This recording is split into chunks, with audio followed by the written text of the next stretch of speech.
कहते हैं कि बड़े सपनों को पाने वाले हर व्यक्ति को सफलता और असफलता के कई पड़ावों से गुजरना पड़ता है। ऐसा ही इस कहानी में हुआ। ये कहानी है एक चिड़िया की, जिसका एक दाना पेड़ के कंदरे में कहीं फंस गया था। चिड़िया ने पेड़ से बहुत अनुरोध किया उस दाने को दे देने के लिए, लेकिन पेड़ उस छोटी सी चिड़िया की बात भला कहाँ सुनने वाला था। हार कर चिड़िया बढ़ाई के पास गई और उसने उससे अनुरोध किया कि तुम उस पेड़ को काट दो, क्योंकि वो उसका दाना नहीं दे रहा। भला एक दाने के लिए बढ़ई पेड़ कहाँ काटने वाला था।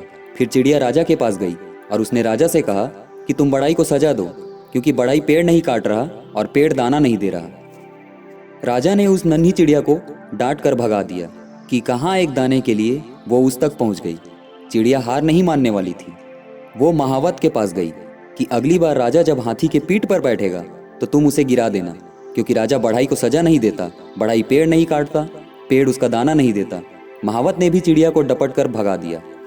चिड़िया फिर हाथी के पास गई और उसने अपने अनुरोध को दोहराया कि अगली बार जब महावत तुम्हारी पीठ पर बैठे तो तुम उसे गिरा देना, क्योंकि वो राजा को गिराने को तैयार नहीं है। राजा बढ़ई को सजा देने को तैयार नहीं है, बढ़ई पेड़ काटने को तैयार नहीं और पेड़ दाना देने को तैयार नहीं।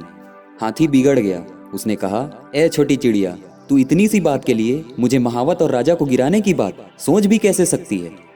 चिड़िया आखिर में चींटी के पास गई और वही अनुरोध दोहरा कर कहा कि तुम हाथी की सूंड में घुस जाओ। चींटी ने चिड़िया से कहा, चल भाग यहाँ से, बड़ी आई हाथी की सूंड में घुसने को बोलने वाली। अब तक अनुरोध की मुद्रा में रही चिड़िया ने रौद्र रूप धारण कर लिया। उसने कहा कि मैं चाहे पेड़, बढ़ई, राजा, महावत और हाथी का कुछ न बिगाड़ पाऊं, पर तुझे तो अपनी चोंच में डालकर खा सकती हूँ। चींटी डर गई। भागकर वो हाथी के पास गई। हाथी भागता हुआ महावत के पास पहुंचा। महावत राजा के पास पहुंचा और कहने लगा, हुजूर, चिड़िया का काम कर दीजिए, नहीं तो मैं आपको गिरा दूंगा। राजा ने फौरन बढ़ई को बुलाया। उसने उससे कहा कि पेड़ को काट दो, नहीं तो सजा दूंगा। बढ़ई पेड़ के पास पहुंचा। बढ़ई को देखते ही पेड़ बिलबिला उठा कि मुझे मत काटो, मैं चिड़िया को उसका दाना लौटा दूंगा। इस तरह से चिड़िया को उसका दाना वापस मिल गया। इसी तरह आपको अपनी ताकत को पहचानना होगा। आपको पहचानना होगा कि भले ही आप छोटी सी चिड़िया की तरह होंगे, लेकिन ताकत की कड़ियाँ कहीं न कहीं आपसे होकर गुजरती होंगी।